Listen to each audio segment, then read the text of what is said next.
Hi dear, today நம்ம ஜிம்மில் ஒரு ஒன் ஷாட் பார்க்கலாம். ஓகே, ஸ்டோரிக்குள்ளே போகலாம். டைட்டில் தமிழில் போட்டிருக்கேன். ஸோ ஸ்டோரிக்குள்ளே போகலாம். இப்போது ஸ்டார்டிங்கில் வெளில வந்துட்டு நல்லா ஜோன்னு மழை பெஞ்சிட்ருக்கு. ஓகேவா? ஸோ நல்லா மழை பெஞ்சிட்ருக்கப்போ உள்ளே வந்துட்டு வீட்டுக்குள்ளே ஒரு சவுண்டு, அருவிக்கட்ட நாயே எஞ்சி கிளம்பிடி அப்படின்னு சொல்லி ஒரு சவுண்டு. ஆனால் அங்கே பக்கம் இருந்து ஒரு ஒரு அதாவது ரியாக்ஷன் கிடையாது, ஒரு ரெஸ்பான்ஸும் கிடையாது. திரும்ப ஒயன் கிளம்பு என்னடி பண்ணிருக்க அப்படின்னு சொல்லிட்டு. ஆனால் இந்த பக்கம் இந்த ஒயன் இருக்காங்களே, அதாவது நீங்கள் தான். ஸோ ஒயனாகி நீங்கள் என்ன பண்ணுறீங்க அப்படின்னா ரிமோட்டுக்குள்ள ரிமோட் வச்சு அந்த ஹாலில் உட்காந்துட்டு சோஃபாவில் டிவி போட்டு மாற்றி மாற்றி நியூஸ் சேனல் மாற்றிக்கிட்டே இருக்கிறீங்க. இதெல்லாம் சொல்ல மாட்டானா லீவ் சொல்ல மாட்டாங்களா அப்படின்னு சொல்லிட்டு எல்லா சேனலையும் மாற்றிக்கிட்டே இருக்கீங்க. அந்த பக்கம் உங்களோட அம்மா வந்துட்டு அப்படியே கற்றுன்னு கத்திட்டு இருக்காங்க. நீ என்ன மாற்றினாலும் இன்றைக்கி லீவ் கிடையாது, மரியாதை எஞ்சி கிளம்பு அப்படின்னு சொல்கிறாங்க. ஆனால் நீங்கள் ஸ்மார்ட் பண்ணி கஷ்டப்பட்டு கிளம்புறதுக்கு அப்புறம் லீவுன்னு சொல்லுவாங்க. அப்போ எனக்கு இந்த லீவ் மாதிரியே இருக்காது. லீவ்னால் குளிக்காமல் பல்லெல்லாம் விளக்காமல் எதுவுமே பண்ணாமல் அப்படி ஜாலியாக வீட்டில் இருக்கணும். 10 மணிக்கு மேலே பல் விளக்கிட்டு சாப்பிட்ணும், அதுதான் லீவு. ஓகேவா அப்படின்னு சொல்லிட்டு திரும்ப சேனலை வந்துட்டு மாற்றிக்கிட்டே இருக்கீங்க. ஃபைனலி நீங்கள் எதிர்பார்த்த மாதிரி ஒரே ஒரு சேனல் மட்டும் நீங்கள் போடுறப்ப டக்குன்னு சொல்கிறாங்க, அதாவது இன்று விடுமுறைன்னு சொல்லுவாங்களே, பள்ளி கல்லூரிகளுக்கு விடுமுறை, மழை பெய்த காரணம் அப்படிங்கிற மாதிரி சொல்கிறாங்க. அவ்வளோதான், ரிமோட்டை தூக்கி எழுதிட்டு அப்படியே சோஃபாலே ஜங்கு புகுன்னு குதிக்கிறீங்க. அம்மே இன்னைக்கு லீவ் அப்படின்னு சொல்லிட்டு உங்கள் மாமி அப்படியே அந்த பக்கம் எட்டி பார்த்துட்டு, ஐயோ இன்றைக்கி இவ்வளோ வச்சு நான் எப்படி சமாளிப்பணும் அப்படிங்கிற மாதிரி தலையாக அடிச்சுட்டே சமைச்சிட்ருக்காங்க. இந்த பக்கம் நீங்கள் அவங்க ஃபீல் பண்ணுறதுக்கு தகுந்த மாதிரி அங்கேருந்து ஒரே ஓட்டமாக ஓடி போய்ட்டு கிச்சனில் நின்றுக்கிட்டு அவங்கள சமைக்கவே விடாமல் ரொம்ப ரச்சை பண்ணிட்டுருக்கீங்க. உங்கள் மம்மிக்கு கடுப்பாகுது, வயன் அந்த சைடு போ அப்படிங்கிறாங்க. ஆனால் நீங்கள் நான் சமைக்கிறேன் இன்றைக்கி நான் சமைக்கிறேன், நீ ஊருக்கு போய்ட்டா எனக்கு யார் சமைச்சு கொடுப்பா, நீ போயிட்டு உங்களோட ஆமாம் வீட்டில் இருந்துப்பேன் வார கணக்கில். அப்போ நானும் அப்பாவும் சாப்பாட்டுக்கே திண்டாட வேண்டியதாக இருக்குது. கடையில் சாப்பிட்டா ஒரு நாளைக்கு பற்ற மாட்டேங்குது, ஒரு நாளைக்கு அதிகமாகுது, ஒரு நாளைக்கு காரமாகுது, ஒரு நாளைக்கு சப்புனுக்குது. அதனால் நானே சமைச்சு பழகலான்னு முடிவு பண்ணிட்டேன் அப்படின்னு சொல்லிட்டு உங்கள் மம்மி தூக்கி அந்த பக்கம் தள்ளி நிற்க வச்சுட்டு, நீ சொல்லு நான் செய்கிறேன் ஓகேவா, ஆனால் நீ கிட்ட வரக்கூடாது அப்படின்னு சொல்லிட்டு 5 பக்கம் நிற்க வச்சிட்டிங்க. சரி இன்றைக்கி நம்ம தலையெழுத்து அப்படின்னு சொல்லிட்டு சரி பண்ணு அப்படின்னு விட்டுறாங்க. அப்படியே அவங்க என்ன சொல்ல நீங்கள் அப்படியே பண்ணிக்கிட்டே இருக்கீங்க. உங்களோட டேடி இப்போ எழுந்துச்சி வராரு. ஸோ வந்துட்டு வயன்மா அப்படிங்கிறாரு. அப்பா அப்படின்னு சொல்லிட்டு அப்படியே ஆசையாக போகிறீங்க. என்ன பண்ணுது என் தங்கம் அப்படின்னு கேட்குறாங்க. நான் சமைக்கிறேன் இன்றைக்கி, நான் உங்களுக்கு நல்லா சமைச்சு கொடுக்குறேன். இந்த மம்மி சமைச்சா நல்லாவே இல்லைன்னு எத்தனை நாள் கம்ப்ளைண்ட் பண்ணிக்கிறீங்க, அதனால இன்றைக்கி நான் சமைச்சு கொடுக்குறேன் டாடி அப்படின்னு சொல்கிறீங்க. என் தங்கமே சமைக்குதா அப்படிங்கிற மாதிரி ரொம்ப செல்லமாக பேசிட்டு, சரிடா நான் ஆஃபீஸ்க்கு கிளம்பணும் நீ பாரு அப்படின்னு சொல்லிட்டு அவர் கிளம்பிடுறாரு. போயிட்டு ரெடியாக போயிட்டாரு. இந்த பக்கம் உங்களோட அம்மா உங்களை முறைச்சிட்டு நிற்கிறாங்க. ஏண்டி நான் சமைச்சு கொடுக்குறது என் புருஷனுக்கு நல்லா இல்லைன்னு சொன்னாரா அப்படின்னு கேட்குறாங்க. ஐயோ எங்கள் அம்மா சத்தியமாக சொன்னாங்க மம்மி அப்படின்னு சொல்லிட்டு உங்கள் தலையில் அடிச்சுக்கிறீங்க. அவங்க அப்படியே பார்க்குறாங்க, இருக்கட்டும் வரட்டும் அந்த ஆளுக்கு இருக்குது இன்றைக்கி அப்படிங்கிற மாதிரி. ஸோ நீங்கள் வராமல் பிடிச்ச அம்மாவே போ இன்றைக்கி நான் சமைச்சு கொடுக்குறதில்ல, அப்படியே என் டேடி வந்துட்டு இனிமேல் உன்னை சமைக்கவே வேண்டாம் அப்படின்னு சொல்ல போகிறாரு பாரு அப்படின்னு சொல்லிட்டு ஓவராக கான்ஃபிடென்ட்டில் அவங்க சொல்கிறதெல்லாம் வந்துட்டு போட்டுட்ருக்கீங்க. ஆனால் அவங்கள தான் பக்கத்தில் விட மாட்டேங்கிறீங்களே, எந்த பதத்தில் எதை போடணும்னு கரெக்டாக தெரில.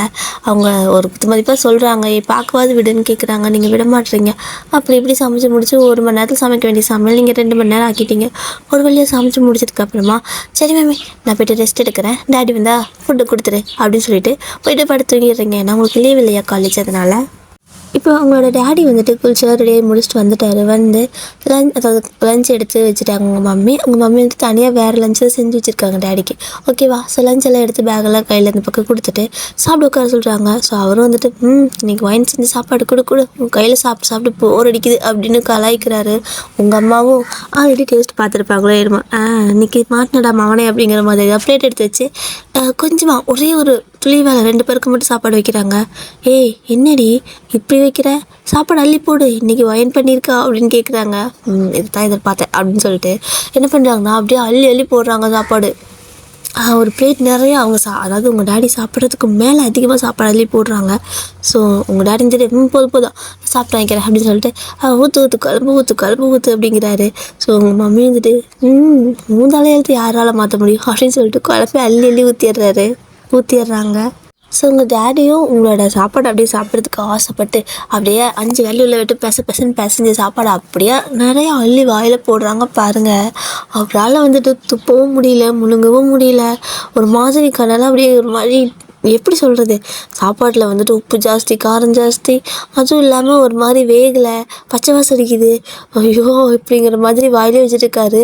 சரி ஓகே துப்பிடலாம் அப்படின்னு சொல்லிட்டு துப்புறதுக்கு போகிறதுக்குள்ளே கரெக்டாக உங்களோட அம்மா வந்துட்டு, வயன்மா இங்கே வா, புதுசாக நியூஸில் எதோ சொல்கிறாங்க பாரு அப்படின்னு உங்களுக்கு கூப்பிட்டுறாங்க. வேறு எதுவும் கூப்பிட்டா நீங்கள் வர மாட்டீங்க. ஆனால் நியூஸ்ன்னு சொன்னால் உங்களுக்கு நியூஸ் பார்க்குற பழக்கம் ஜாஸ்தி. புதுசாக ஏதாவது சொன்னாங்கன்னா அதை வந்து கேட்பீங்க, ஓகேவா?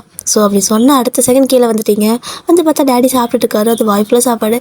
அப்பா சாப்பாடு நல்லா இருக்குது தானே, சாப்பிடுங்க நல்லா சாப்பிடுங்க, நான் இங்கே நிற்கிறேன் அப்படின்னு சொல்லிட்டு அங்கே நின்ட்டீங்க. உங்கள் அம்மாவுக்குன்னா செம்ம சிரிப்பாக இருக்குது. ஆனால் அவங்களோட டேடிக்கு வந்துட்டு ஒரு வழியே இல்லை, இப்போ முழுங்கிதான் ஆகணும், முழுங்குனா அவ்வளோதான் அப்படிங்கிறது தெரியும். ஆனாலும் வேறு வழி இல்லையே அப்படின்ட்டு அப்படியே கஷ்டப்பட்டு முழுங்கிடுறாரு. அதுக்கப்புறமா நீங்கள் போவீங்கன்னு பார்த்தா பக்கத்தில் நின்றுட்டு அவர் தட்டையும் வாயுமே பார்த்துட்டு இருக்கீங்க, சாப்பிடுங்கப்பா அப்படின்னு. ஸோ நீங்கள் வேறு ஆசையாக சொல்கிறீங்களா, ஏதாவது சொன்னால் புக்குன்னு போயிடுவீங்க, ஃபீல் பண்ணுவீங்கன்ட்டு வேறு வழியே இல்லாமல் அவரும் வந்துட்டு அது எல்லாமே சாப்பிட்றாரு. திரும்ப உங்கள் மம்மி கம்முன்னு இருக்காமல் வேணுன்னே அள்ளி சாப்பாடை வைக்கிறாங்க. உங்கள் அப்பா அப்படியே உங்கள் மம்மி சைடில் முறைக்கிறாங்க. ஆனால் உங்களுக்கு அதெல்லாம் தெரியல. அப்பா அம்மா நல்லாவே சமைக்கலன்னு தானே அம்மா முறைக்கிறீங்க அப்படின்னு சொல்கிறீங்க. தலையை மட்டும் ஆடுறாரு. அப்படியே தான் அதெல்லாம் சாப்பிட்டு முடிக்க வைக்க மேடம் பக்கத்தில் நின்னாச்சு. அதுக்கப்புறம் உங்கள் டேடி வந்துட்டு எழுந்திரிச்சு, இன்றைக்கி நான் ஹாஸ்பிட்டல் போகணும், வேலைக்கு போகணும் தெரில அப்படின்னு சொல்லிட்டு கிளம்புறாரு. உங்கள் அம்மாவுக்குன்னா உனக்கு அப்படித்தான் வேணும். நான் சமைச்சது நல்லா இல்லைன்னு சொன்னீங்களா டெய்லியும், இப்போ பாருங்கள் டெய்லி அவளே சமைக்க வைக்கிறேன் அப்படின்னு சொல்லிட்டு இருக்காங்க. உங்கள் டேடின்னா காலையிலே வந்துட்டாரு, இங்கே பாருமா என் தெய்வமே, நீ என்ன ஆனாலும் சரி அவளை சமையல் பக்கமே விடாத. அவள் போகிற வீட்டில் நான் திட்டு கூட வாங்கிக்கிறேன், வேலைக்கு கூட அவளை சேர்த்து விட்டார், ஆனால் அவளை சமையல் பக்கம் விட்டவே விடாத அப்படின்னு சொல்லிட்டு போகிறாரு. இங்கே உங்கள் அம்மாவுக்கு சிரிப்பும் வருது, ஒரு மாதிரி உங்கள் அப்பா பாவம் காரமாக சாப்பிட்டு போனாருன்னு வருத்தமாகவும் இருக்குது, பட் சிரிப்பு ஜாஸ்தி வருது. இப்போது நீங்கள் கீழே வந்ததோட நோக்கம் என்ன, டிவி நியூஸ் எதோ பார்க்கறதுக்கு வந்தீங்க. ஸோ அதனால் என்ன பண்ணீங்கன்னா போய்ட்டு நியூஸ் சேனல்லாம் ஆன் பண்ணிட்டு எதில் புதுசாக நியூஸ் சொன்னாங்க, என்ன சொன்னாங்க, எல்லா சேனல்லையும் ஒரே நியூஸ் தான் சொல்கிறாங்க, புதுசாக யாராவது எதாவது சொன்னால் பரவாயில்ல அப்படின்னு சொல்லிட்டு அடுத்த நியூஸ் சேனல் தேடிட்டு இருக்கிறீங்க. அப்படி தேடிட்டு இருக்கிறப்ப கரெக்டாக ஒரு நியூஸ் சேனலில் உங்களுக்கு ஒரு நியூஸ் வந்துட்டு வருது. அது ரொம்ப புதுசு கிடையாது, பழகின விஷயம் தான். ஆனாலும் வந்துட்டு இப்போ மறுபடியும் அதுலேருந்து ஒரு புது நியூஸ் சொல்லியிருக்காங்க. என்னென்னா Park Jimin group of company இருக்குல்ல, ஸோ அந்த கம்பெனியில் இருக்கிறவங்க வந்துட்டு எல்லாருமே ஏதோ ப்ராப்ளமில் வந்துட்டு சொல்லிட்டு இருக்கிற மாதிரி கம்ப்ளைண்ட் பண்ணுற மாதிரி ஏதோ சொல்லிட்டு இருக்காங்க. பார்க் ஜிமின் குரூப் கம்பெனியில் ப்ராப்ளமா, அவரே பெரிய மாஃபியா, அவருக்கு என்ன ப்ராப்ளம் வரப்போகுது அப்படின்னு சொல்லிட்டு நீங்கள் அப்படியே பேன் பார்த்துட்டு இருக்கிறீங்க. உங்கள் அம்மா இந்த நியூஸை மட்டும் வாயை திறந்து பார்க்காம விட மாட்டியா, மாற்றடி, எனக்கு அந்த பையனை பார்த்தாலே பயமாக இருக்குது அப்படிங்கிறாங்க. ஏன்னா அவர் பெரிய கம்பெனி வச்சுருக்காரு, அந்த கம்பெனியில் வேலை செய்கிறவங்க கூட கொஞ்சம் தைரியம் இருந்தால் தான் போகணும். ஏன்னா அது ஜிம்மோட கம்பெனி ஆச்சு, அவர் ஒரு பெரிய மாஃபியாங்கிறது எல்லாத்துக்குமே தெரியும். ஸோ அந்த நியூஸில் என்ன சொல்கிறாங்கன்னா, ஜிமின்கோ ஆப்போசிட்டில் இருக்கிற இன்னொரு மாஃபியாவுக்கும் செமையான ஒரு வார் நடந்திருக்கும் போல். அதில் வந்துட்டு ஆஸ் யூஷுவல் ஜிமின் தான் வந்துட்டு வின் பண்ணியிருக்காரு. At the same time opposite மாஃபியாவில் இருக்கிற எல்லாருமே வந்துட்டு இறந்துட்டாங்க அப்படிங்கிற நியூஸை சொல்கிறாங்க. உங்களுக்கு என்ன இது, இவர் எப்போ பார்த்தாலும் ஜெயிச்சிட்டே இருக்காங்க, ரொம்ப கெட்டவங்களா, ஜெயிக்கிறது தப்பு இல்லை ஆனால் அவங்களாம் செத்துட்டாங்கல்ல அப்படிங்கிற மாதிரி யோசிச்சிட்டே உட்காந்துருக்கீங்க. இப்போது மழை பெஞ்சிட்டு இருக்கிறதுனால என்ன பண்ணுறீங்க அப்படின்னா, சரி ஓகே அம்மா எனக்கு அதனால பஜ்ஜி செஞ்சு தரியா அப்படின்னு கேட்குறீங்க. வீட்டில் பஜ்ஜி மாவு எதுவுமே இல்லடி அப்படின்னு சொல்லவும், சரி நான் போய் வாங்கிட்டு வந்துட்டா கடைக்கு அப்படின்னு சொல்லி கேட்குறீங்க. மழை வருது எப்படி போவேன், இல்லைம்மா நான் போயிட்டு வந்துடுறேன், சைக்கிளில் போயிட்டு வந்துடுறேன், சரியா ஒன்றும் பிரச்சனை இல்லை இரு அப்படின்னு சொல்லிட்டு சைக்கிள் எடுக்க போகிறீங்க. உங்கள் அம்மா வந்துட்டு நடந்து போ, சைக்கிளில் போனால் கொடை எப்படி பிடிப்ப அப்படின்னு சொல்லி கேட்குறாங்க. அதுவும் சரிதான், நான் நடந்தே போயிட்டு வந்துடுறேன் அப்படின்னு சொல்லிட்டு கொடையை எடுத்துகிட்டு காசெல்லாம் பேக்கெல்லாம் எடுத்துகிட்டு போகிறீங்க, கடைக்கு போகலான்னு போகிறீங்க. ஸோ அப்படியே வந்துட்டு நீங்கள் ஒரு கொடை, ஓகேவா, அந்த கலராக ரெயின்போ கொடை மாதிரி ஒன்று இருக்கும்ல, ஸோ அந்த மாதிரி ஒரு கொடை வச்சுருக்கீங்க. அந்த கொடையை அப்படியே சுற்றிக்கிட்டே வந்துட்டு மெதுவாக அந்த நடக்கிற நடைபாதை வாக்கிங் பார்த்துருக்கோம்ல, ஸோ அதில் வந்துட்டு அப்படியே அழகாக க்யூட்டாக நடந்து போயிட்டுருக்கீங்க. சைடில் வந்துட்டு நிறைய செடியெல்லாம் குட்டி குட்டியாக பூவெல்லாம் வச்சுருக்காங்க, ஓகேவா. ஸோ அதெல்லாம் அப்படியே தடி பார்த்துட்டே போயிட்டுருக்கிறீங்க. அப்படியே பின்னாடி இருந்து பார்க்குறதுக்கு எப்படி இருக்குன்னா, ஒரு ஹீரோயின் இருக்கிற மாதிரி அவ்வளோ ஒரு க்யூட்டாக அந்த மலைக்கும் அந்த ஒரு மாதிரி கிளைமேட், வாமான கிளைமேட்டுக்கு கோல்டான கிளைமேட்டுக்கும் அவ்வளோ அழகாக இருக்குது பார்க்குறதுக்கே. ஸோ உங்களை வந்துட்டு நிறைய பேர் அப்படி பார்த்துட்டே போகிறாங்க, க்யூட்டாக கலை அப்படிங்கிற மாதிரியெல்லாம் இருக்குது. ஏன்னா நீங்கள் அப்படி தான் இருக்கீங்க, ஓகேவா. அப்படி நடந்து போயிட்டுருக்கப்போ என்ன ஆகுது அப்படின்னா, கரெக்டாக அந்த ரோடெல்லாம் கிராஸ் பண்ணுற இடம் வரும்ல, ஸோ அது வந்துட்டு வாக்கிங் பார்த்துருக்காது, ரோடு தான் இருக்கும், ஓகேவா. ஸோ அந்த ரோடை கிராஸ் பண்ணுற அப்போது ஆப்போசிட்டில் வந்துட்டு பயங்கர ஃபாஸ்ட்டாக ஒரு கார் வருது, ஓகேவா. ஸோ அதை பார்த்து நீங்கள் அந்த மலையில் வந்துட்டு நல்லா பயந்தே போயிடுறீங்க, எங்கே கண்ணு மண்ணு தெரியாமல் இடிச்சிருவானோ அப்படின்னு. ஆனால் கரெக்டாக உங்கள் கால்கிட்ட வந்து சடன் பிரேக் போடுறாங்க. நீங்கள் அவள் தான் இன்றைக்கி அடித்து தூக்கிடுவாங்க அப்படின்னு நினச்சிட்டு அப்படியே கையெல்லாம் வந்துட்டு காதை பொற்றி நின்று இருந்திருப்பீங்க. அந்த பயத்தில் நமக்கு அப்படி தானே போகும், கை அப்படி காதை வச்சு அடிச்சு நின்று போடல. ஸோ அந்த மாதிரி தான் நின்றுருக்கீங்க. கொடையெல்லாம் அப்படியே பறந்துடுச்சு. கரெக்டாக அந்த கார் நின்னதுமே ஒரு 5 செகண்ட் நீங்கள் கண்ணை திறக்கவே முடியல. உங்களுக்கு அவ்வளோதான் அப்படிங்கிற மாதிரி தான் நின்றுருக்கீங்க. ஆனால் அந்த காருக்குள்ளேருந்து யாரோ இறங்கி வராங்க. ஸோ யாருன்னு பார்த்தா அது ஜிமின் தான். ஸோ இறங்கி எப்படி வந்து பார்க்குறாங்க, நீங்கள் அப்படியே நின்றுருக்கீங்க. அப்படி நீங்களும் மழையில் நினைறீங்க, அவங்களும் மழையில் நினைறாரு. அப்படி 2 பேருமே மழையில் நினச்சிட்டே இருக்கீங்க. நீங்கள் இன்னுமே அந்த கண்ணை திறந்தே பார்க்கல, பயத்தில் நின்றுருக்கீங்க. ஆனால் ஜிமின் வந்துட்டு ஏய் அப்படின்னு கூப்பிடுறாரு. ஸோ அதுக்கப்புறம் தான் கண்ணை திறந்து பார்க்குறீங்க. பார்த்தா கார் உங்கள் கால்கிட்ட நிற்கிது. உங்களுக்கு ஒரு சின்ன ஸ்க்ராட்ச் கூட இல்லை, ஓகேவா? ஆனால் அந்த மழை தண்ணி எல்லாம் இருக்குல்ல, அது மட்டும் அப்படி ட்ரெஸ் எல்லாம் அடிச்சு நிற்கிது. அப்படியே பார்க்குறீங்க சுற்றி முற்றி. பக்கத்தில் ஜிமின் தான் நிற்கிறாரு. ஸோ நீங்கள் கண்ணை திறந்து சுற்றி முற்றி பார்க்குறப்போ பக்கத்தில் ஜிமின் தான் நிற்கிறாரு. ஸோ உங்களுக்கு தெரியுது அவர் தான் கார் ஓட்டிகிட்டு வந்திருக்காரு அப்படிங்கிறது உங்களுக்கு ஃபீல் ஆகுது.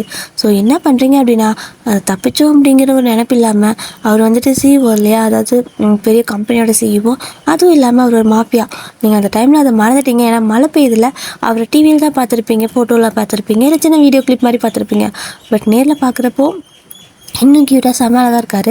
ஆனால் அவங்களுக்கு வந்துட்டு அது தெரியல, அதாவது தான் என்ன பண்ணுறீங்கன்னா, காய்ச்சி முச்சுன்னு கற்ற ஆரம்பிச்சிடுங்க. உனக்கு அறிவே இல்லையாடா, எப்படி அப்படி தான் கண்ணை மட்டும் வண்டி ஓட்டிட்டு வருவியா, உனக்குலாம் எவ்வளோ டிரைவிங் லைசன்ஸ் கொடுத்தான் அப்படின்னு கத்துறீங்க. ஆக்சுவலாக அவர் வந்துட்டு சாரி சொல்ல தான் வந்திருப்பார். என்னதான் மாஃபியாவாக இருந்தாலும் ஒரு சின்ன பொண்ணு இல்லையா, அதனால் பயந்துட்டா அப்படின்னு சொல்லிட்டு சாரி சொல்லன்னு இறங்கி வந்தால் நீங்கள் அப்படியே பஜாரி மாதிரி கத்துறீங்க. அப்படியே வந்துட்டு கிட்ட போயிட்டு உனக்கெல்லாம் அறிவில்லை அப்படி தானே, உனக்கு டிரைவிங் லைசன்ஸ் எல்லாம் கொடுத்தது யார் சொல்லி நான் முதல்ல போய்ட்டு அவங்ககிட்ட சொல்லி லைசன்ஸை கேன்சல் பண்ண சொல்கிறேன். கண்ணு மணி தெரியாமல் இந்த மலையில் கூட இவ்வளோ ஃபாஸ்ட்டாக வர, அப்படி சாருக்கு என்ன வெட்டி முறிக்கிற வேலை அப்படி இப்படின்னு கேட்குறீங்க. அவருக்கு ஒரு கட்டத்துக்கு மேலே பொறுமை இல்லை, கடுப்பாயிட்டாரு. இப்போது எனக்கு யார் டிரைவிங் லைசன்ஸ் கொடுத்தாங்கன்னு பார்க்கணுமா அப்படின்னு சொல்லி கேட்குறாரு. ஆமாடா பார்க்கணும், பைத்தியக்காரா, உனக்கு லைசன்ஸ் கொடுத்தவன் அவனும் பைத்தியக்காரனாக தான் இருப்பான். எத்தனை பேர்த்து இந்த மாதிரி ரோட்டில் அடிச்சு தூக்கணியோ யாருக்கு தெரியும். ஏதோ நான் நல்ல பொண்ணு, கொஞ்சம் புண்ணியெல்லாம் பண்ணிக்கிறனால தப்பிச்சிட்டேன், இல்லைனா நேரம் நான் வந்துட்டு செத்துருப்பேன்டா அப்படிங்கிறீங்க. சரி ஓகேவா, யார் லைசன்ஸ் கொடுத்தாங்கன்னு நான் காட்டுறேன் அப்படின்னு சொல்லிட்டு தூக்கிட்டு போயிடுறாரு. அப்படி கொண்டுக்கிட்டா நீங்கள் உங்களுக்கு இது எதிர்பார்த்து இருக்க மாட்டீங்க, என்னடா ஆச்சு அப்படிங்கிற மாதிரி விடுங்கிறீங்க. அவரு உங்கள் தோல் மேலே அப்படி தூக்கிட்டு போயிட்டு இருக்காரு கார்கிட்ட. அந்த கார் டோர் ஓப்பன் பண்ணுறதுக்கு அவ்வளோதான் செம பயம் ஆயிடுச்சு உங்களுக்கு. வீடு நான் வீட்டுக்கு போகணும், எங்கள் அம்மா தேடுவாங்க அப்படின்னு சொல்லிட்டு இருக்கிறீங்க. இதெல்லாம் நீ வைஃபேஸுக்கு முன்னாடி வச்சுருக்கணும் அப்படின்னு சொல்கிறாரு. என்ன இந்த வாய்ஸ் எங்கே கேட்ட மாதிரியே இருக்குது அப்படின்ட்டு, இங்கே பாரு மரியாதை வீடு, நான் வீட்டுக்கு போகிறேன், தேவையில்லாமல் எதுக்கு எழுப்பி என்னை தூக்கிட்டு போகிறேன், தப்பு மேல் தானே, நீ தானே கா கா கா அப்படின்னு சொல்கிறீங்க. என்ன கா அப்படிங்கிறாரு. நீ தானே காரை வந்துட்டு என் மேலே இடிக்கிற மாதிரி வந்தால் நான் பதட்டத்தில் பயத்தில் பேசிட்டேன், கோச்சுக்காத ப்ளீஸ் என்னை விட்டு அப்படிங்கிறீங்க. அதெல்லாம் விட முடியாது, உன்னை மன்னிக்கிற மனப்பக்குவம் எனக்கு இல்லை அப்படின்னு சொல்லிட்டு தூக்கி கார்க்குள்ளே போட்டுறாரு. அவ்வளோதான், நீங்கள் கற்றுன்னு கத்துறீங்க, ப்ளீஸ் ஹெல்ப்மீன்னு. ஆனால் அங்கே யாருக்கு அந்த மலையில் ஒருத்தர் ரோட்டில் நடந்துருக்க மாட்டாங்க, நீங்கள் மட்டும்தான் அத்திப்பூத்த மாதிரி நடந்து போயிருப்பீங்க, 1-2 பேர் நடந்திருப்பாங்க. ஸோ இப்போன்னு பார்த்து யாருமே இல்லை. அப்படி கற்றுன்னு கத்திட்டு இருக்கிறீங்க.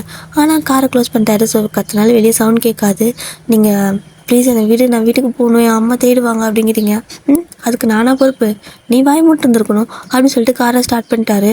இப்போ அதை விட ஃபாஸ்ட்டாக போகிறாரு. உங்களுக்கு அதுவும் பயமாக இருக்குது. மெதுவாக வச்சு போய் எனக்கு பயமாக இருக்குது அப்படிங்கிறீங்க.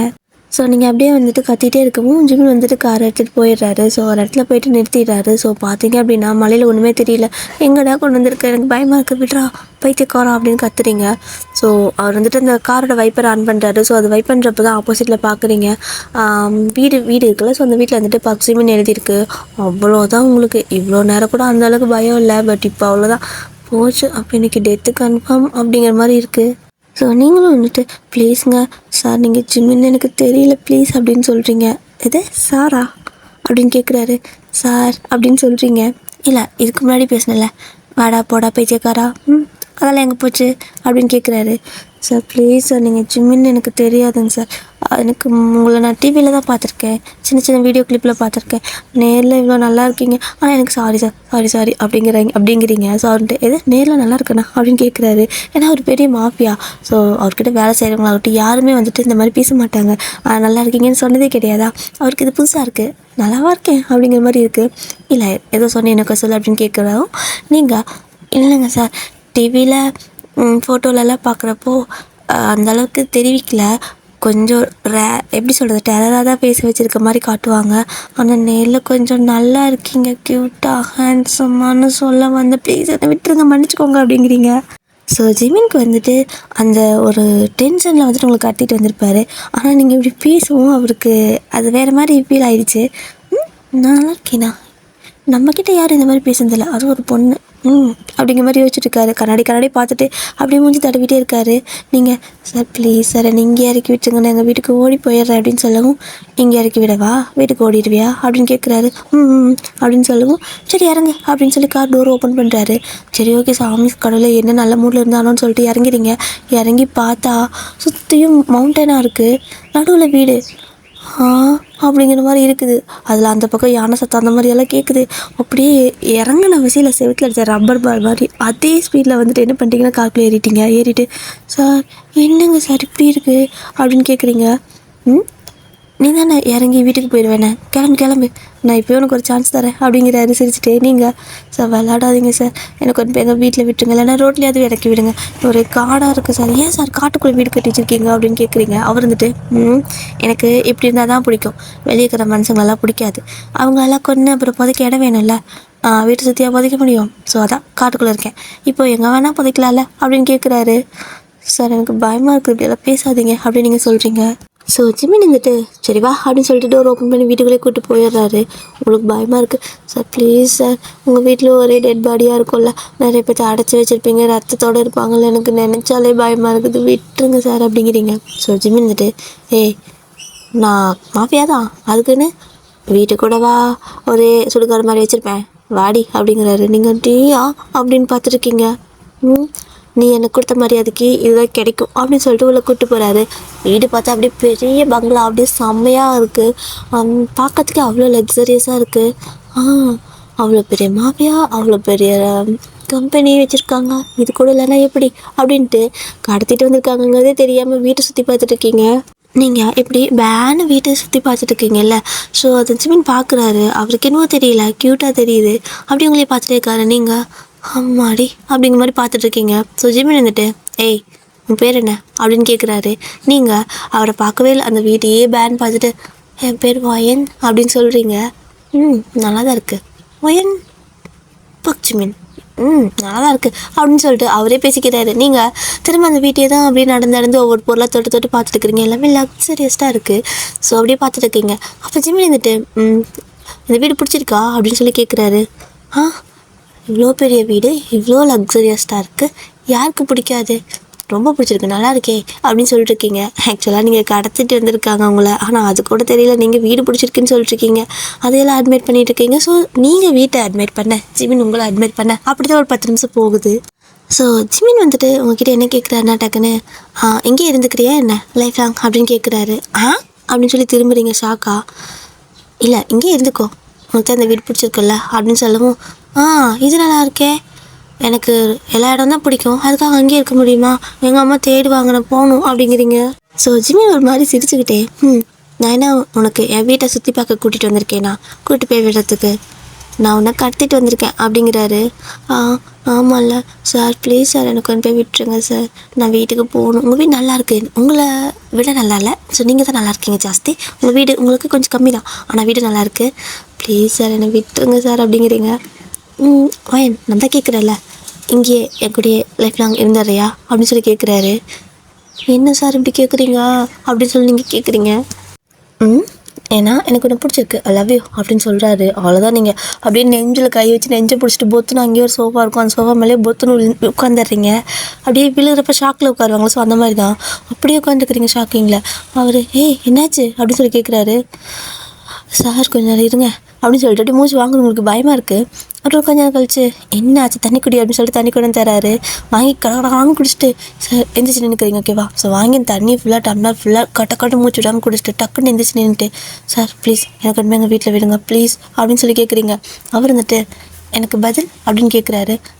கடத்தி வச்சு தான் நீங்கள் ப்ரப்போஸ் பண்ணுவீங்களோ, எனக்கு பயமாக இருக்குது, விடுங்க முதல்ல வீட்டுக்கு போகணும் அப்படின்னு சொல்லவும், சரி ஓகே உன்னை வீட்டில் கொண்டு போய் விடுறேன், பட் எனக்கு சீக்கிரம் பதில் சொல்லு அப்படின்னு சொல்கிறாரு.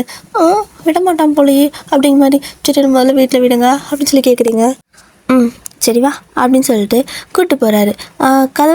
கதவு கிட்டே போகிறப்போ, ஆமாம் உன்னோட ஃபோன் நம்பர் கொடு அப்படின்னு சொல்லவும், இல்லையே, எனக்கு ஃபோனே இல்லையே அப்படின்னு சொல்லிட்டு இருக்கிறீங்க.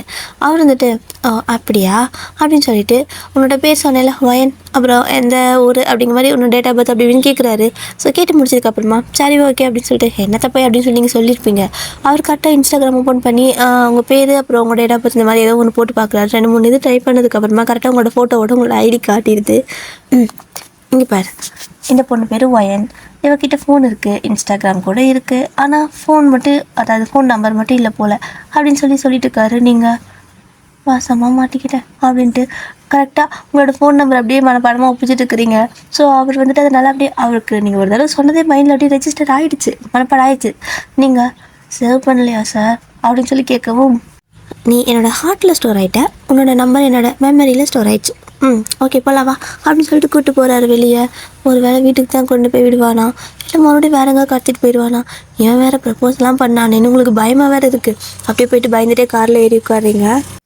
இப்போது காரில் வந்துட்டு கரெக்டாக நீங்கள் பின்னாடி போய் உட்கார போகவும் ஜிமின் வந்துட்டு அந்த டோரை க்ளோஸ் பண்ணிட்டாரு. உங்களுக்கு டோர் ஓப்பன் ஆக மாட்டேங்குது. சார் டோர் ஓப்பன் ஆகலை அப்படிங்கவும் முன்னாடி ஓப்பன் பண்ணிக்கோ அப்படிங்கிறாரு. அப்படிங்கிறீங்க, என்ன ஓப்பன் பண்ணு வந்து இங்கே உட்காரு அப்படின்னு சொல்கிறாரு.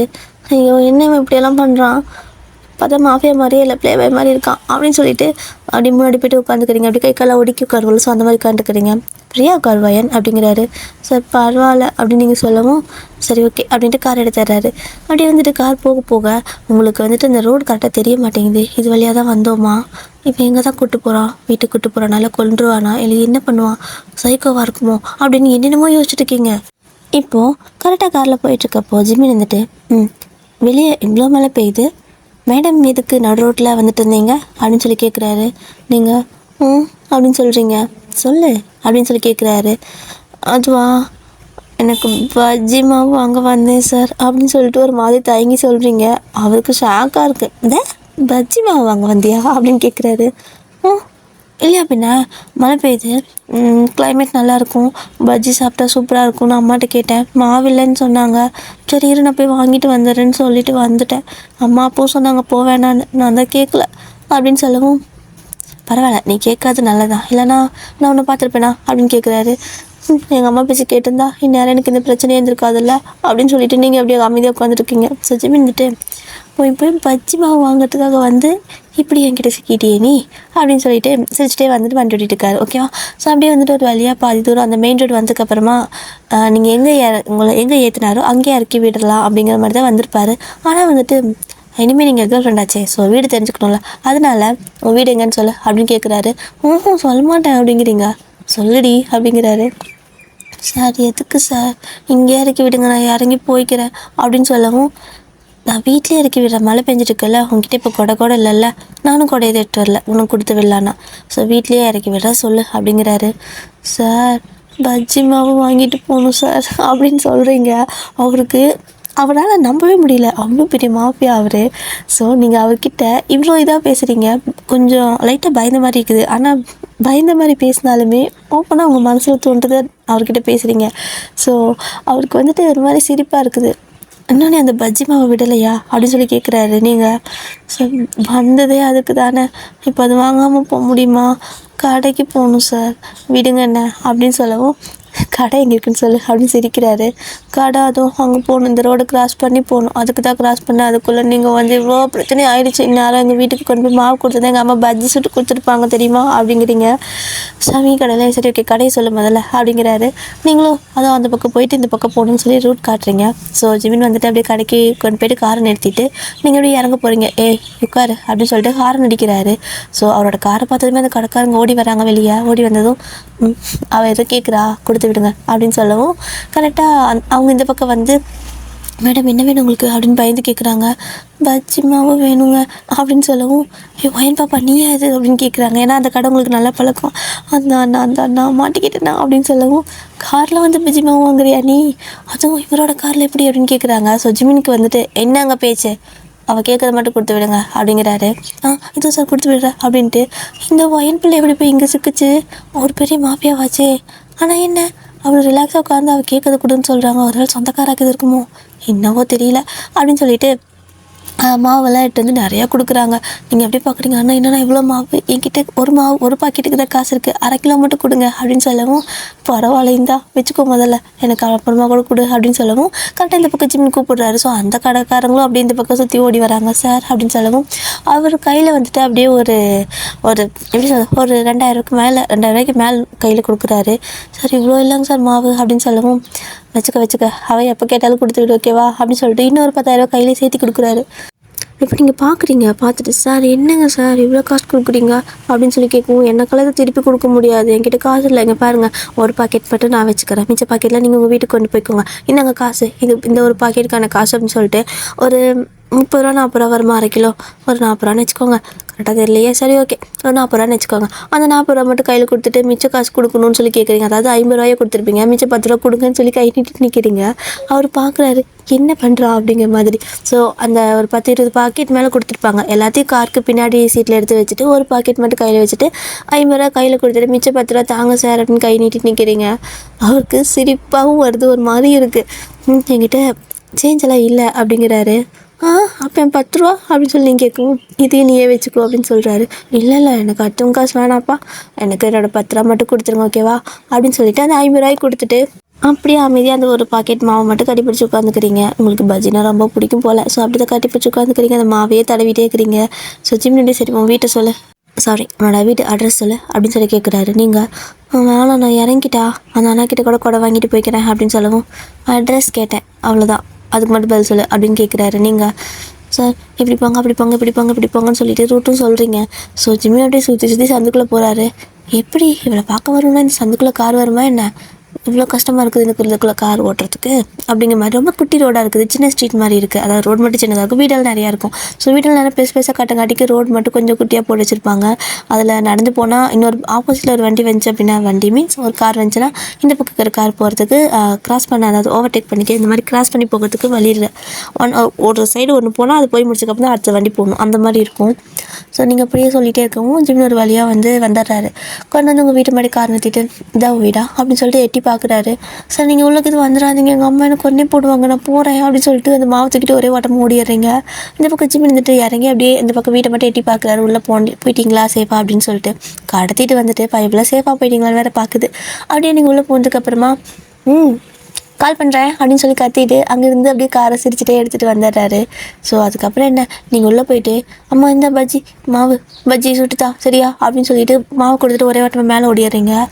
இவங்களுக்கு என்னாச்சு இவ்வளோ நேரம் கழிச்சு வரா அப்படின்னு சொல்லி கேட்குறாங்க உங்ககிட்ட. நீங்கள் கடையில் மாவு இல்லை வேறு கடையில் வாங்கிட்டு வந்தேன் அப்படின்னு சொல்லிட்டு அங்கேருந்து நேராக உங்களோட பெட்ரூம் கூடிடுறீங்க.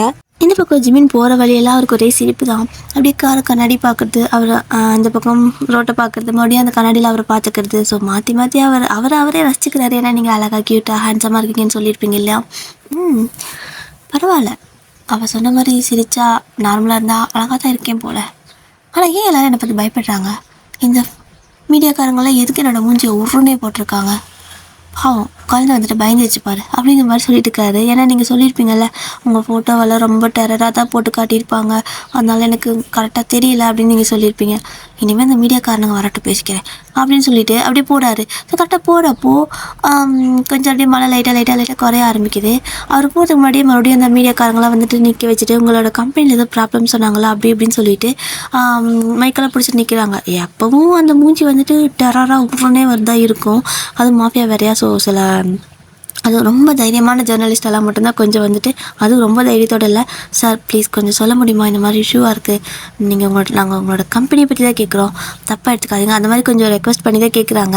ஸோ ஜிமின் வந்துட்டு உடனே மூஞ்சி வச்சுக்காமல் சிரிக்கிறாரு. அவர் சிரிக்கிறத பார்த்தாவே எல்லாத்துக்கும் கொஞ்சம் பயமாக இருக்குது, என்னடா சிரிக்கலாம் ஏதாவது பண்ணிட்டுருவானோ அப்படிங்கிற மாதிரி.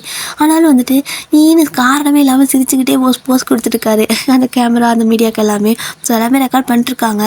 எல்லாத்துக்கும் ஆச்சரியமாக இருக்குது, ஜிமின் சாரா இது இப்படி சிரிக்கிறாரு அப்படின்னு சொல்லிட்டு அப்படியே அழகாக க்யூட்டாக சிரிச்சுட்டு ஓகே பாய், எந்த ப்ராப்ளமும் இல்லை, என்னோடய எம்ப்ளாயி எல்லாமே கரெக்டாக ஒர்க் பண்ணலாம், நல்லபடியாக ஒர்க் பண்ணலாம், அவங்களுக்கு எந்த டிஸ்டர்பன்ஸும் வராமல் நான் பார்த்துக்குவேன் ஓகேவா. ஸோ ஆப்போசிட் பார்ட்டி என்ன தான் எங்களுக்கு டார்ச்சர் பண்ணாலுமே நான் அவங்கள ப்ரொடெக்ட் பண்ணுவேன் அப்படின்னு சொல்லிட்டு அழகாக சிரிச்சுட்டு ஒரு ஸ்பீச்சை கொடுத்துட்டு அவர் பாட்டு கார் ஏறி கிளம்பிட்டாரு.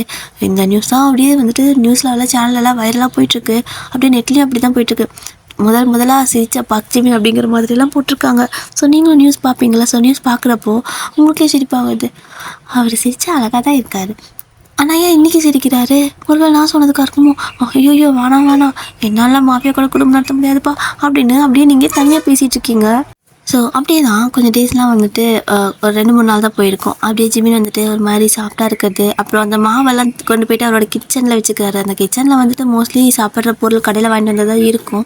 ஆனால் ஃபார் த ஃபர்ஸ்ட் டைம் வீட்டுக்கு தேவையான பொருளெல்லாம் வந்துட்டு வாங்கி கிச்சனுக்கு தேவையானதெல்லாம் வச்சுட்ருக்காரு. அவருக்கு தெரியாது உங்களுக்கு சமைக்கவே தெரியாதுன்னு. ஸோ நீங்கள் நல்லா சமைப்பீங்களோ என்னமோ நினச்சி உங்களுக்கு என்னென்னலாம் கிச்சன் ஐட்டம் வேணுமோ அதெல்லாம் வாங்கி ஆர்டர் பண்ணி வச்சுட்ருக்காரு. ஏன்னா நாளைக்கு நீங்கள் வந்தீங்கன்னா வேணும்ல, அதனால். அப்புறம் வந்துட்டு அந்த மாவெல்லாம் கொண்டு லைனாக அடுக்கி வச்சுருக்காரு. எப்படி இருந்தாலும் நீங்கள் வந்தீங்கன்னா நீங்கள் அதை பஜ்ஜி கேட்பீங்களே அதுக்காக. ஸோ நெட்லெலாம் வந்துட்டு சர்ச் பண்ணி பஜ்ஜி சுடுறது எப்படின்னு கற்றுக்கிட்டு இருக்காரு. அவர் வந்து ஆளை கொள்வது எப்படின்னு தான் பார்க்கணும், ஆனால் பஜ்ஜி சுடுறது எப்படின்னு பார்க்க வச்சுட்டீங்க நீங்கள். ஸோ அப்படி தான் அதெல்லாமே கற்றுக்கிட்டு நிறையா மாவு பாக்கெட்லாம் போட்டு ஏதோ பஜ்ஜி தீச்சு அப்படி இப்படி பண்ணி ஃபைனலாக அவர் வந்துட்டு ஓரளவுக்கு கற்றுக்கிட்டாரு. ஸோ இப்போ மறுபடியும் உங்களை பார்க்கலான்னு தோணுது. கால் பண்ணால் நீங்கள் வேறு எடுக்கவே மாட்டேங்கிறீங்களா? இவ்வளோ கடுப்பாயிடுச்சு. என்ன அவளுக்கு கொழுப்பு பார்த்தியா அப்படின்னு சொல்லிட்டு இன்ஸ்டாவில் ரெக்வஸ்ட்டும் கொடுத்துருப்பாரு. அக்செப்ட் பண்ணியிருக்க மாட்டீங்க. மெசேஜ் பண்ணாலும் ரிப்ளை இல்லை, கால் பண்ணாலும் எடுக்க மாட்டீங்களா? இவ்வளோ பேசிக்கிறது அப்படின்னு சொல்லிட்டு என்ன பண்ணுறேன்னா நேராக வந்துட்டு உங்கள் ரோட்டில் தான் வந்துட்டு காரில் வர முடியாதுல்ல, அதனால வந்துட்டு ஒரு பைக் எடுத்துகிட்டு ஹெல்மெட்லாம் போட்டுட்டு கொஞ்சம் ஃபேஸெல்லாம் கவர் பண்ண மாதிரி தான் வராரு. ஸோ வந்துட்டு கரெக்டாக உங்கள் வீட்டு நின்று நல்லா ஹார்ன் அடிச்சிட்டே இருக்காரு. கரெக்டாக நீங்கள் மேலே பால்கனியில் தான் நின்றுட்டு இருந்திருப்பீங்க. ஸோ அந்த பால்கனியில் நின்றுட்டு பார்க்குறப்போ யார் அது என் வீட்டில் ஹார்ன் அடிக்குதுன்னு சொல்லிட்டு உங்களுக்கு தெரியல. மேலேருந்து அவர் ஹெல்மெட் போட்டுட்டு பார்க்கவும் என்னங்க அப்படின்னு சொல்லிட்டு அப்படியே எல்லாம் வரைஞ்சி கட்டிட்டு ஒரு வருஷம் அந்த மாதிரி டங்கு நடந்து வரீங்க. ஸோ கீழே நடந்து வரதை பார்த்தாலும் அடிக்கிற மாதிரி இருக்குது. ஜிமின்ட்டு பாரு எப்படி வரான்னு அப்படிங்கிற மாதிரி பார்த்துட்ருக்காரு.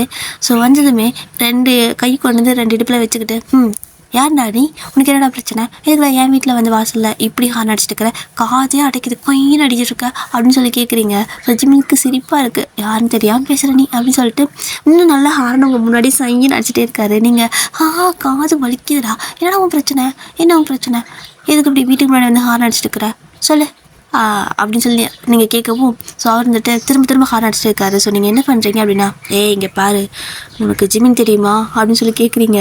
இது அவர் எதிர்பார்க்கவே இல்லை. அப்படிங்கிற மாதிரி தலையாடுறாரு.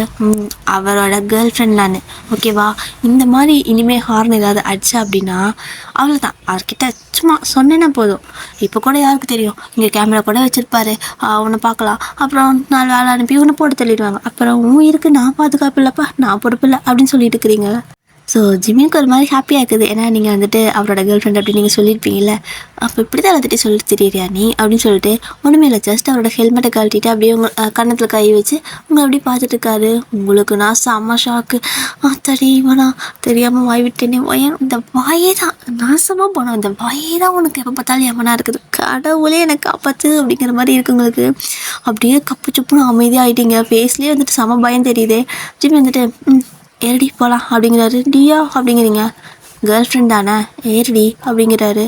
சார் போயிட்டுங்க சார், நான் தெரியாமல் சொல்லிட்டேன் அப்படின்னு சொல்லவும், நீ தெரியாமல் சொன்னாலும் தெரிஞ்சு சொன்னாலும் நீ சொன்னதான் நிஜம், ஓகேவா வா போகலாம். ஃபோன் பண்ணால் மேடம் எடுக்க மாட்டீங்க, கால் பண்ணாலும் அதாவது மெசேஜ் பண்ணால் ரிப்ளை பண்ண மாட்டீங்க, ரெக்வஸ்ட் கொடுத்தா அக்செப்ட் பண்ண மாட்டீங்க, அப்புறம் வேறு எப்படி பார்க்கட்டான், வா ஏறிக்கோ அப்படின்னு சொல்கிறாரு. அம்மா திட்டுவாங்க, உன் வீட்டில் அம்மாவும் இல்லை அப்பாவும் இல்லை, கிளம்பிட்டாங்க தானே, ஈவினிங் தான் வருவாங்க, நான் உன்னை அதுக்கு முன்னே கொண்டு விட்டுறேன் ஏறு அப்படிங்கிறாரு. ஸோ நீங்கள் மாட்டேன் அப்படிங்கிறீங்க. அவர் மாட்டெல்லாம் கிடையாது, ஏறுடி அப்படின்னு சிரிக்கிறாரு. இப்படி சிரிச்சு எத்தனை பேர்த்த மயக்கிறானோ அப்படிங்கிற மாதிரியே உங்களுக்கு இருக்குது. ஸோ ஜிம்மில் வந்துட்டு உன்ட்ட தான் பேசிகிட்டு இருக்கேன், ஏறு போகலாம் அப்படின்னு சொல்கிறாரு. நீங்கள் விட மாட்டான் போல், சரி நான் வீட்டை பூட்டிட்டாவது வரட்டா அப்படின்னு சொல்லி கேட்குறீங்க. அது பிள்ளைக்கு அழகு, போ சீக்கிரமாக க்ளோஸ் பண்ணிட்டு வா, வீடு பத்திரம் அப்படின்னு சொல்கிறாரு. ஸோ நீங்கள் போய்ட்டு வீட்டை லாக் பண்ணிவிட்டு அப்படியே வரீங்க, செப்பெல்லாம் போட்டு வரீங்க. அவர் வந்துட்டு என்ன இதே ட்ரெஸ்ஸில் வரியா அப்படின்னு சொல்லவும், ஏன் நல்லா இல்லையா அப்படின்னு சொல்லி கேட்குறீங்க. உனக்கு என்ன, நீ எதை போட்டாலும் அழகாக தான் இருப்ப, ஏறிக்கு போகலாம் அப்படின்னு சொல்கிறாரு. நீங்கள் வந்துட்டு சரி ஓகே அப்படின்னு சொல்லிட்டு ஏதோ பொண்ணுக்குட்டி மாதிரி சொல்கிறதெல்லாம் கேட்டுருக்கிறீங்க. அப்படியே ஏறி உட்காந்துக்கிறீங்க. ஸோ ஜிம் வந்துட்டு அப்படியே வண்டி ஃபாஸ்ட்டாக ஓட்டுறாரு. உங்களுக்கு செம பயமாக இருக்குது, மீன்ஸ் பயமாக இருக்குது, மெதுவாக ஓட்டுங்க அப்படின்னு சொல்கிறீங்க. ஸோ ஜிம் வந்துட்டு பயப்படுறியா, சரி ஓகே ஓட்டுறேன், மெதுவாக ஓட்டுறேன் அப்படின்னு சொல்லிட்டு அப்படியே கொஞ்சம் வண்டி ஸ்லோ பண்ணி ஓட்டுறாங்க. அவர் வந்துட்டு இது ஒரு பிளேஸ்க்கு போயிட்டுருக்காரு. உங்களுக்கு எங்கே போகிறாருன்னே தெரியல, பயமாகவும் இருக்குது, அட் த சேம் டைம் இது ஒரு மாதிரி நல்லாவும் இருக்குது. ஏன்னா அவ்வளோ பெரிய மாஃபியா, ஆனால் உங்ககிட்ட வந்துட்டு இவ்வளோ கேரிங்காக பேசுகிறாரு, இவ்வளோ பொலைட்டாக பேசுகிறாரு. நீங்கள் கோவப்பட்டு பேசினா கூட அவர் வந்துட்டு அதுக்கு ஒரு மாதிரி எப்படி சொல்கிறது, உங்களை திட்டாமல் அதுக்கு பணிஞ்சு போகிறாரு. உங்களுக்கு அது ரொம்ப பிடிச்சிருக்கு. அவ்வளோ திட்டிருப்பீங்க, என்னடா எதுக்குடா ஹார்ன் அடிக்கிற அப்படி இப்படின்னு பேசியிருப்பீங்க. அன்றைக்கும் அப்படி தான் திட்டிருப்பீங்க. ஆனால் உங்களை எதுவுமே சொல்ல கடத்திட்டு போகிறேன்னு தூக்கி தான் போயிருப்பார். ஆனால் உங்களை ஹார்ஷாக எதுவுமே உங்கள்கிட்ட பேசியிருக்க மாட்டார், வேறு எதுவும் பண்ணியிருக்க மாட்டாரா. ஸோ உங்களுக்கு அதெல்லாம் ரொம்ப பிடிக்க ஆரம்பிக்குது. பட் இருந்தாலும் பயம் இருக்கும்ல, இவன் எங்கே கூப்பிட்டு போகிறான், எனக்கு ஒரு பயமாக இருக்கே அப்படின்னு சொல்லிட்டு பயந்துட்டே உட்காந்துட்டு இருக்கிறீங்க. ஓகேங்க. ஸோ இந்த ஒன் ஷாட்டை நான் இதோட இப்போதைக்கு முடிச்சுக்கிறேன். ஏன்னா எனக்கு டைம் இல்லை, ஆல்ரெடி 7:30 ஆயிடுச்சு, நான் போய் கிளம்பணும் ஆஃபீஸ்க்கு. பேலன்ஸ் வந்துட்டு நாளைக்கு கண்டிப்பாக போடுறேன். ஓகேங்களா? I miss you dear, love you சராங்க. இதை வந்துட்டு எங்கே போகிறீங்க, என்ன ஆகுது அப்படிங்கிறத இன்னொரு ஒன் ஷாட்டில் பார்க்கலாம். ஓகேங்களா? Okay. So tata, love you சராங்க. ராகவிடியா, ஐ மிஸ் யூ. நீங்கள் சொன்னீங்களே அடுத்த ஒன் ஷாட் பார்க்குறதுக்கு 10 நாள் ஆகணுமோ, 10 நாள் வெயிட் பண்ணணுமா அப்படின்னு கேட்டிங்கல்ல. இல்லை ஒரு 2 நாள் தான். நேற்று ஒரு நாள் போட முடியல, சாரி. நேற்று முந்தின நாள் நினைக்கிறேன், ஏதோ ஒரு நாள் நீங்கள் அந்த மெசேஜ் பண்ணதுக்கப்புறம் ஒரு நாள் வீடியோ போட முடியல. பட் முடிஞ்ச அளவுக்கு நான் வந்துட்டு ட்ரை பண்ணுறேன், டெய்லி போட ட்ரை பண்ணுறேன். ஓகேங்களா? அப்புறம் டியர் சீனியரே, அப்பப்போ உங்களுக்கு டைம் கிடைக்கிறப்ப எனக்கு மெசேஜ் பண்ணுறீங்க தானே, நான் பார்த்துட்டு நீ தேங்க்யூ லவ் யூ சராங்க. லீவை நல்லா என்ஜாய் பண்ணுங்கள். உங்களுக்கு நல்லா லீவ் இருக்குது, என்ஜாய் பண்ணுறீங்க. ஆனால் எனக்கும் ராகவிடியாக்கும் நோ லீவ். இன்றைக்கும் லீவ் இல்லை, நாளைக்கு லீவு தரமாட்டேன்னு சொல்லுவாங்க. ஆனால் நான் லீவ் போட்டுப்பேன். ஓகேவா? சண்டே எனக்கு லீவ் வேணும்னு கேட்டிருக்கேன். அப்புறம் வேறு என்ன, ராகவிடியர், இந்த ஸ்டோரியாவது கொஞ்சம் நல்லாயிருக்கா? எனக்கு கரெக்டாக டைட்டிலாக சூஸ் பண்ண தெரிய மாட்டேங்குதுங்க டியர். அந்த டைட்டிலுக்கும் நான் சொல்கிற ஸ்டோரிக்கும் சம்மந்தம் இல்லை. சில டைம் எனக்கு அப்படி தான் ஃபீல் ஆகும். ஆனால் என்ன பண்ணுறது, டைட்டில் வைக்கணும்ல. ஸோ டைட்டில் வைக்காமல் ஸ்டோரியே நல்லா இருந்தாலும் உள்ளே போய் பார்க்க மாட்டாங்க. ஸோ ஏதாவது ஒரு டைட்டில் வச்சு ஆகணுமே அப்படிங்கிற அவசரத்தினால ஏதாவது ஒன்று வைப்பேன். பட்டு என்ன டைட்டில் வைக்கிறதுனா தெரியல. பட் ஓகே, ஏதாவது ஒரு டைட்டில் நான் வச்சிடுறேன். வேறு என்ன, அவ்வளோதான். பார்த்து பத்திரமா இருங்க, எல்லாருமே சேஃபாக இருங்க, ஹாப்பியாக இருங்க. அண்ட் என்ன சொல்கிறதுனே எனக்கு தெரியலையே. சரி ஓகே, டைம் ஆச்சு பாய், லவ் யூ. முக்கியமாக ஒரு விஷயம் சொல்லணும்னு நினச்சேன். என்னன்னா, நான் காலை தூங்கி எந்திரிச்சதுமே உட்காந்து பேசிகிட்டு இருக்கேன். அப்போது என் வாய்ஸ் கரக்கரான்னு தான் இருக்குது. உங்களுக்கு புரியுதுங்களா? நான் பேசுகிறது ஏதாவது புரியுதா, இல்லை ஒரு மாதிரி வாய்ஸ் இரிட்டேட் ஆகிற மாதிரி இருக்கா? ப்ளீஸ் அப்படின்னு தான் சொல்லுங்கள். ஓகேவா? நான் கொஞ்சம் ஏதாவது கொஞ்சம் நேரமாக எழுந்திரிச்சு கொஞ்சம் நேரம் நார்மலாக வாய்ஸ் இது ரெடி ஆனதுக்கப்புறம் பேச ஆரம்பிக்கிறேன். ஓகேவா? Okay dear. ஸோ டாடா.